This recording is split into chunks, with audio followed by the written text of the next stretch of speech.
Bien, queridos hermanos, Hechos capítulo 16. Vamos a leer en esta mañana los versículos 6 al 10. Hechos 16, del 6 al 10. Dice así la palabra de Dios. Y atravesando Frigia y la provincia de Galacia, les fue prohibido por el Espíritu Santo hablar la palabra en Asia. Y cuando llegaron a Misia, intentaron ir a Bitinia, pero el Espíritu no se lo permitió.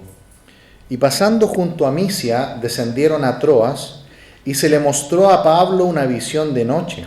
Un varón macedonio estaba en pie rogándole y diciendo: pasa a Macedonia y ayúdanos.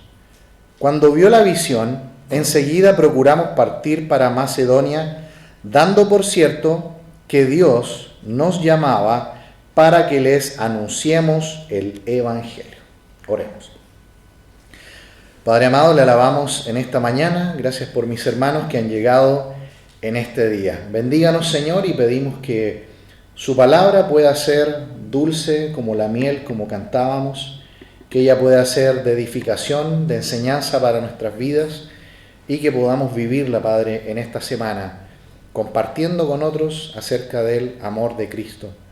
Padre amado, lo pedimos en el nombre de Jesús. Amén. Muy bien, queridos hermanos. No sé si ustedes notaron, aquí hay un cambio geográfico. Por primera vez ya las misiones de Pablo, esta vez acompañado por Silas, han pasado del territorio oriental de Israel, de Antioquía, también de todo lo que es Asia, y van a entrar por primera vez a territorio ya europeo. Y hermanos, es extraordinario ver cómo el Evangelio, el mensaje de Cristo, transforma literalmente al mundo. Sin guerra, sino que con una transformación interior del corazón. Porque más o menos 400 años antes de lo que pasó acá, sabemos por la historia que el rey de Persia, Jerjes, trató de conquistar Europa y levantó ni más ni menos que 900.000 soldados. Un ejército pero inmenso. ¿Y saben que no pudo? No pudo conquistar. No pudo conquistar.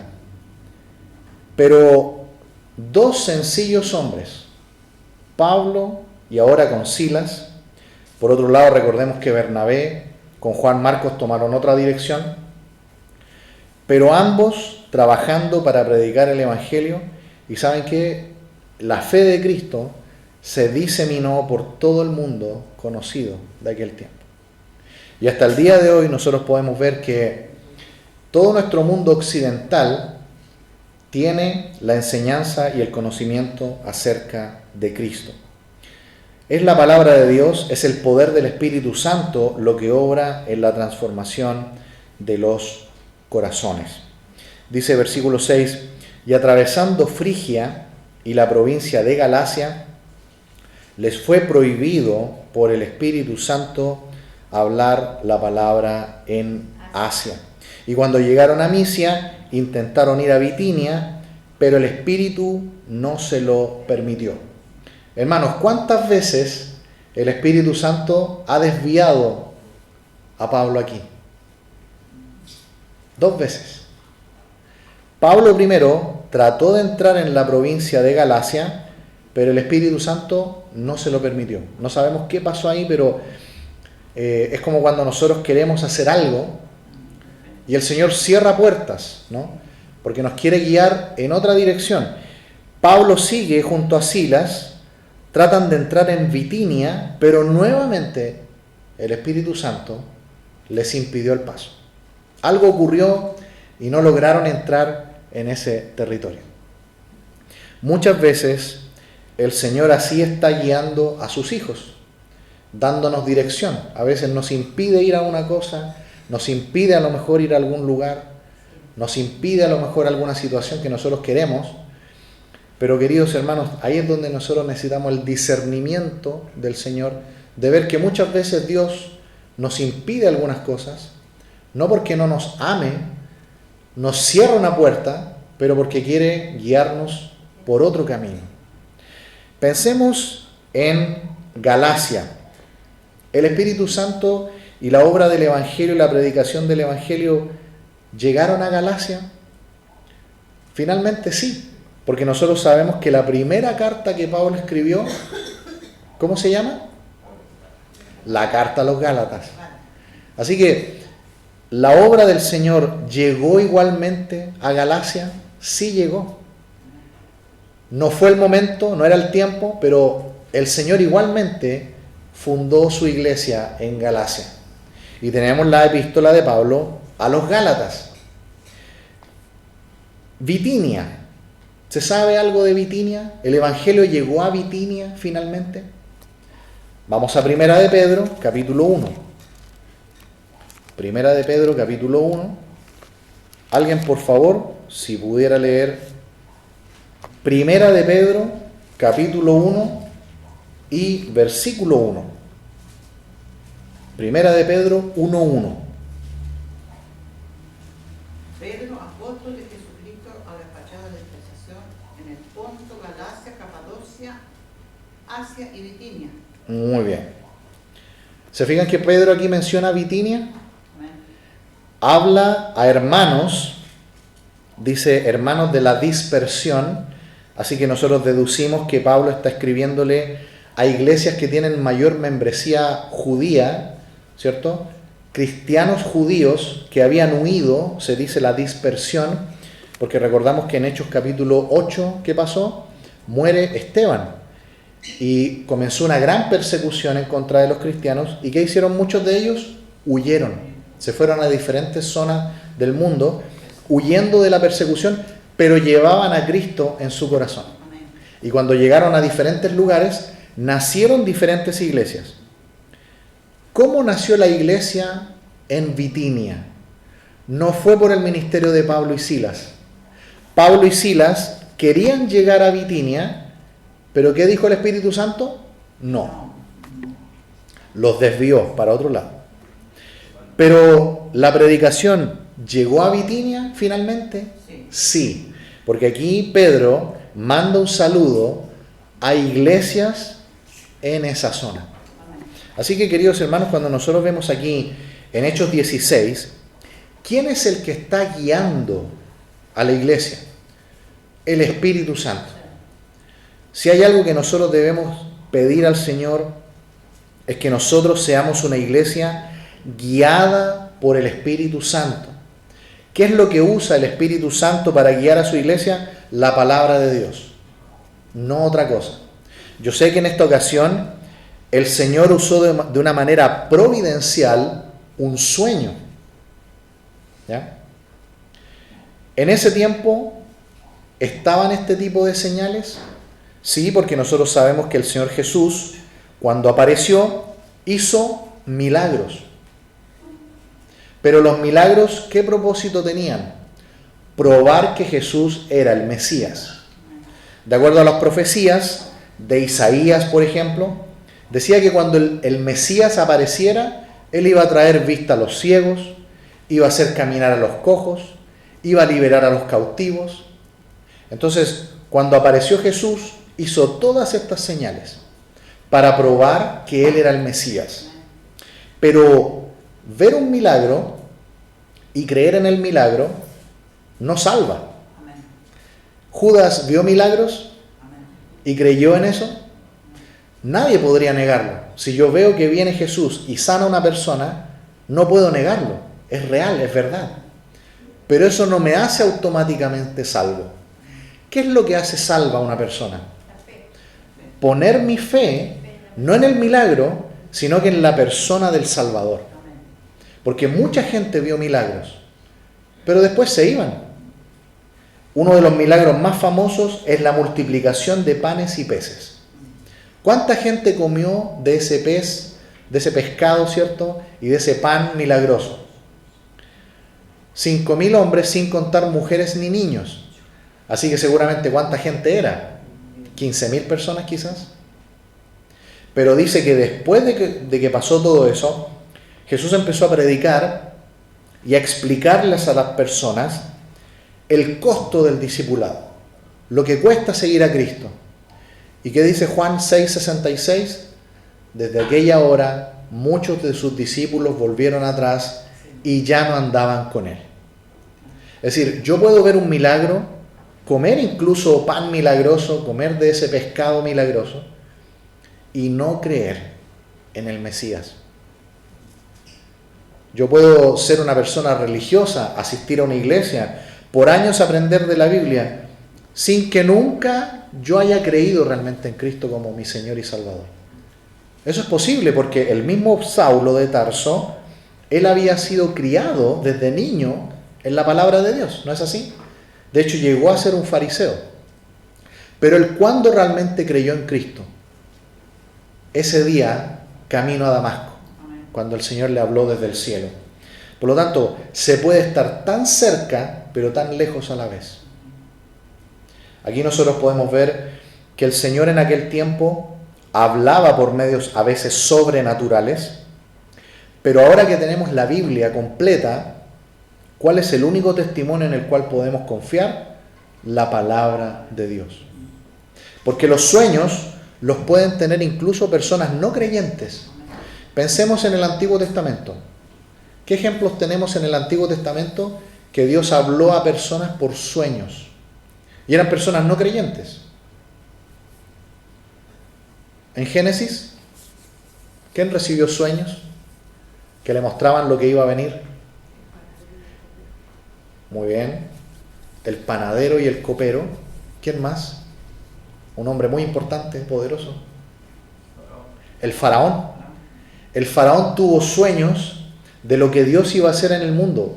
7 años de abundancia, 7 años de hambre. ¿Eran creyentes? No eran creyentes. Pero Dios les habló a ellos por medio de sueños. Así que, hermanos amados, el que una persona tenga sueños no necesariamente significa una relación con Dios. Pensemos en otro. Hubo un rey que tuvo un sueño también y no era creyente. Un rey de Babilonia, Nabucodonosor. Él tuvo un gran sueño, ¿cierto?, de una estatua que representaba todos los imperios del mundo. Nabucodonosor no era creyente. Él era un pagano. Él tenía otras creencias. Sin embargo, él tuvo un sueño. También se sabe que cuando Jesús estaba siendo juzgado por Pilato, la esposa de Pilato tenía sueños acerca de Jesús. Eso lo sabemos por Mateo capítulo 26.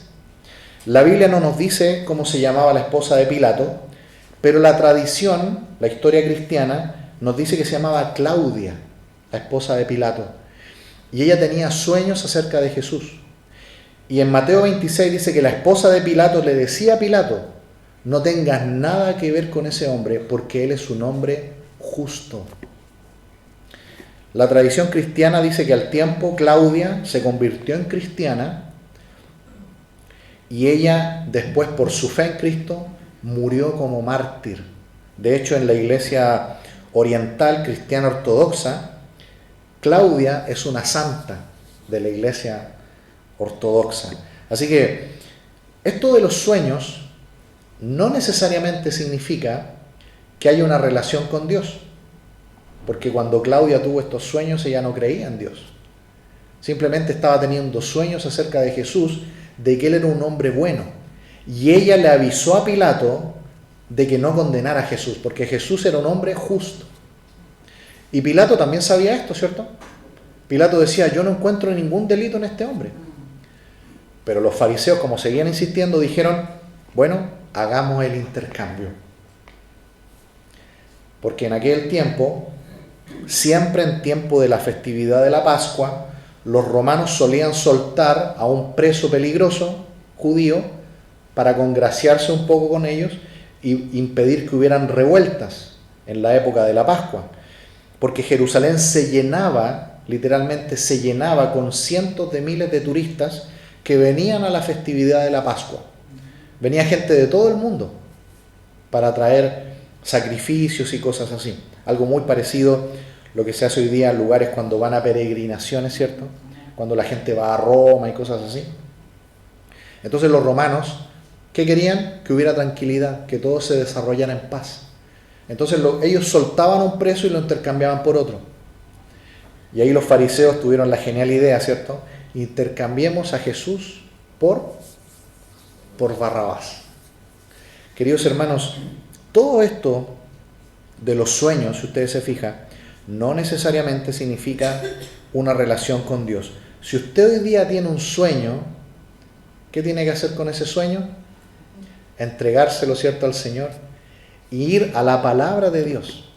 Porque el medio que el Señor nos ha dado hoy día para escuchar su voz es su palabra.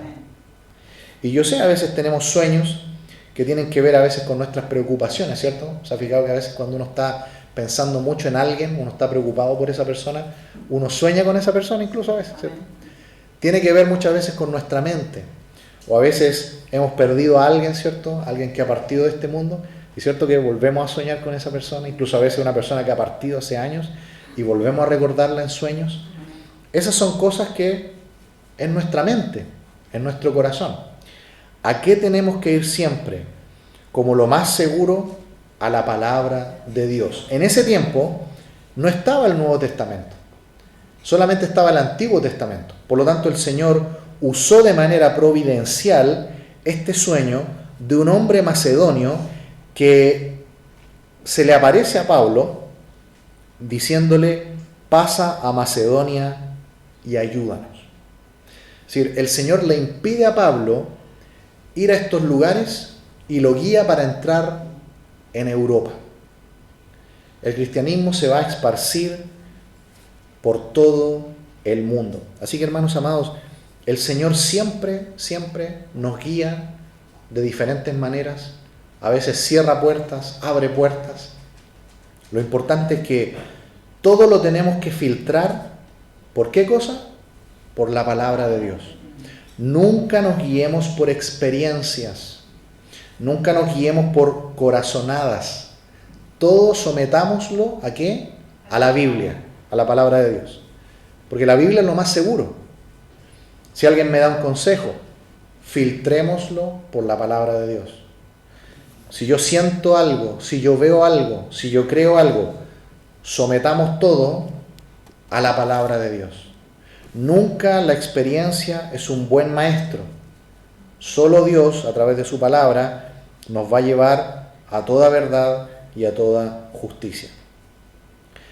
¿Fue bueno lo que hizo Pablo? Sí, porque el Señor, ¿a dónde lo quería mandar realmente a Pablo y a Silas? Dios quería fundar la iglesia en Filipos. ¿Tenemos una carta a los filipenses? Por supuesto que sí. Y es una de las joyas más preciosas del Nuevo Testamento, la epístola a los filipenses. Mire por favor ahí, capítulo 16. Alguien por favor podría leer versículos 11 y 12, por favor.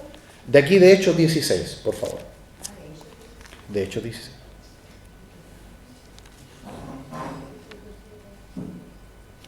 Zarpando pues de Troas, vinimos con rumbo directo a Samotracia y al día siguiente a Neápolis, y de allí a Filipos, que es la primera ciudad de la provincia de Macedonia y una colonia, y estuvimos en aquella ciudad algunos días.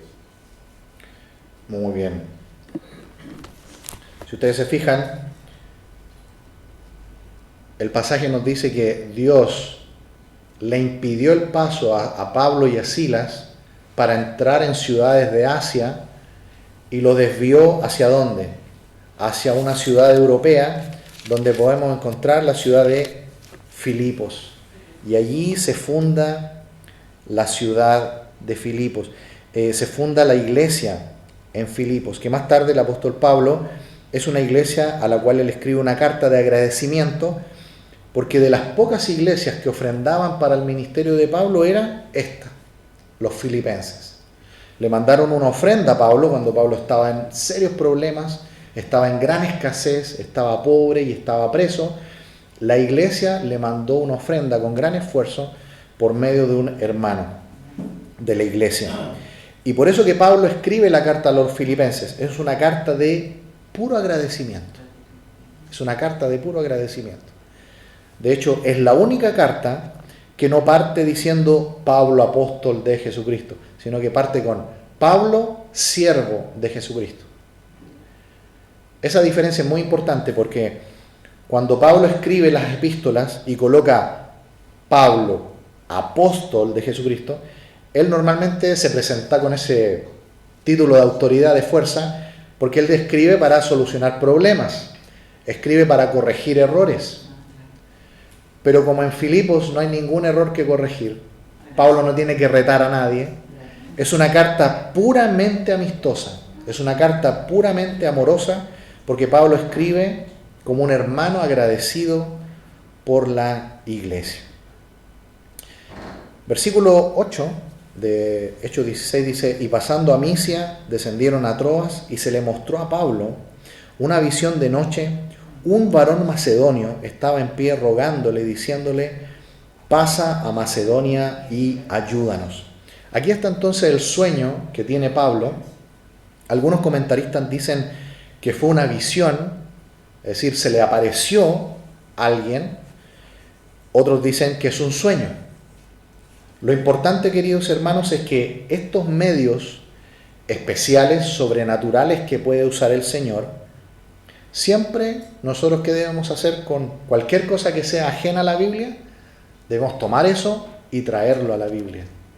Yo sé que a veces nosotros tenemos la tendencia, ¿cierto?, de guiarnos por los sentimientos a veces, de guiarnos por nuestras emociones, por sueños quizás, o por una sensación. Pero hermanos, tomemos esas cosas y entreguémoselo al Señor, porque no es seguro eso. Lo único seguro es la palabra de Dios. La palabra de Dios siempre va a ser lo mejor y lo más seguro. Aquí Pablo no tenía el Nuevo Testamento que nosotros tenemos.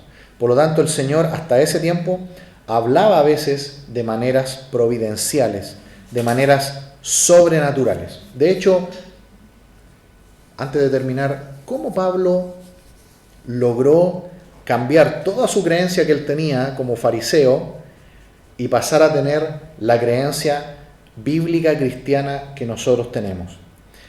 La única forma que el Señor encontró para hacerlo fue que el mismo Señor Jesucristo se le aparecía a Pablo para enseñarle. ¿Cómo sabemos esto? Vamos por favor a Gálatas, capítulo 1.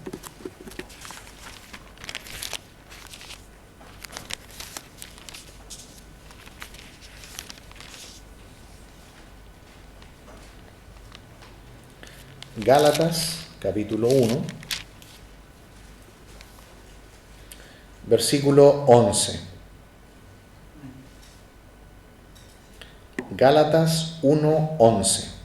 Dice: mas os hago saber, hermanos, que el evangelio anunciado por mí no es según hombre, pues yo ni lo recibí ni lo aprendí de hombre alguno, sino por revelación de Jesucristo. Es decir, todo el tiempo que Pablo pasó desde que se convirtió hasta que Bernabé lo llamó y lo trajo a Antioquía, ahí pasó un tiempo. Pablo estuvo en Tarso. ¿Quién se le aparecía a enseñarle la doctrina? El mismo Señor Jesucristo. Y esto no es algo extraño, porque si nosotros vamos al Antiguo Testamento y usted lee cualquier inicio de libro profético, como Isaías, Ezequiel, cualquiera, todos parten así: vino a mí palabra de Jehová diciendo. ¿Sí o no? Así parten todos esos libros. Porque Dios se revelaba a ese profeta y le enseñaba lo que tenía que decir. Lo mismo el libro de Apocalipsis de Juan. Vino un ángel a Juan y le mostró la visión de los eventos finales, de los eventos futuros. Y el Señor le dijo: escribe en un libro las cosas que son y las que han de ser después de estas. Así que, ¿cómo Pablo aprendió todo el conocimiento que él tuvo al escribir Efesios, Filipenses, Gálatas, todo eso? El Señor mismo se le apareció para enseñarle. Así que aquí el apóstol Pablo está siendo guiado muchas veces de manera sobrenatural por la experiencia, por la guía del Señor, sin más. Sin más. Él no tiene lo que nosotros tenemos hoy día, que es el Nuevo Testamento. Y versículo 10 y final dice: cuando vio la visión, enseguida procuramos partir para Macedonia, dando por cierto que Dios nos llamaba para que les anunciésemos el Evangelio. Muy bien, queridos hermanos. Cuando el Señor guía por medio de su Espíritu a la iglesia, ¿cuál es el fin? ¿Qué quiere que haga la iglesia? Que creamos en Él. ¿Qué más? ¿Y qué dice al final del versículo? Dice, dando por cierto que Dios nos llamaba para que les anunciásemos el Evangelio. La guía del Espíritu Santo con la iglesia, ¿para qué es? Guiándole siempre a qué cosa? Al objetivo que tiene la iglesia. Amén. Guiarnos para anunciar el Evangelio. Amén. Y hermanos, hoy día yo sé que hay muchas tendencias, ¿no?, en el mundo cristiano. Hoy día los cristianos lamentablemente se están desviando cada vez más de esto. Piensan que los cristianos tienen que influir en otras áreas, ¿no? Hay cristianos que dicen, tenemos que recuperar las artes, tenemos que influir en la cultura, tenemos que meternos en política, un montón de cosas así. Yo no niego que como individuos siempre vamos a influir donde quiera que estemos. Pero ¿cuál es el principal objetivo que tiene la iglesia? Es predicar el Evangelio. El cristianismo siempre va a influir solo donde quiera que esté. La mejor música ya la hizo un cristiano, Johann Sebastian Bach. Ya nadie puede superar eso. La ciencia ya ha sido influida también por los cristianos. Solamente podemos mencionar a Newton, que era cristiano, a Francis Bacon, en la literatura, en las áreas que usted quiera. Siempre los cristianos, no como iglesia, como individuos, siempre han influido, siempre. ¿Qué es lo más importante que tiene que hacer la iglesia? Anunciar el Evangelio. Anunciar el Evangelio.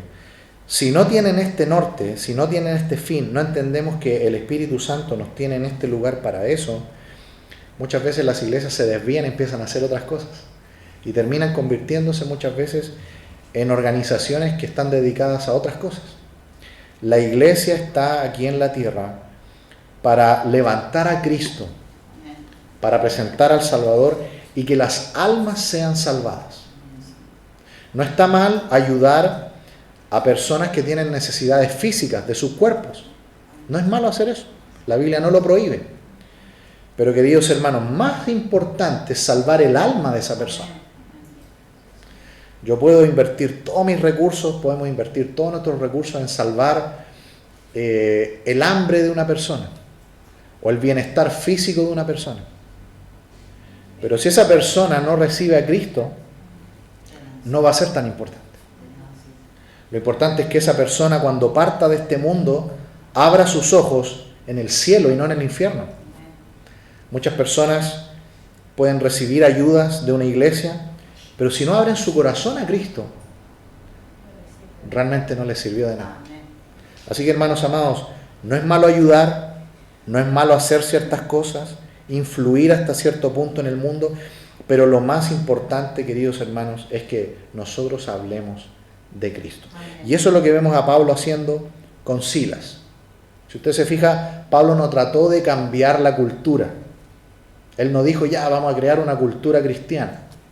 Vamos a crear un partido político cristiano. Vamos a crear música cristiana. Obras de teatro cristiano. Un grupo de música cristiana. No son cosas malas. Pero fíjense cuál es lo principal que Pablo quería hacer. La predicación del Evangelio. Que Cristo sea levantado. Queridos hermanos, que el Señor nos ayude para que eso podamos hacer en esta semana. Vamos a orar. Padre amado, le alabamos en esta mañana, agradecidos, Señor, por su palabra. Ayúdenos, Señor, a recordar que estamos en este mundo para levantar a Cristo. y Cristo crucificado. Cristo, Señor, que salva a los pecadores, que da vida eterna y da perdón de los pecados a las almas. Ayúdanos, Señor, a aprovechar esas oportunidades que tenemos, a hablar de Cristo a otros. Y que, Padre, cada uno de nosotros en esta semana pueda, Señor, ser valiente y aprovechar, Señor, las circunstancias, las ocasiones que tenemos para hablar a cuantos podamos, Señor, acerca de Cristo. Padre amado, lo pedimos en el nombre de Jesús. Amén.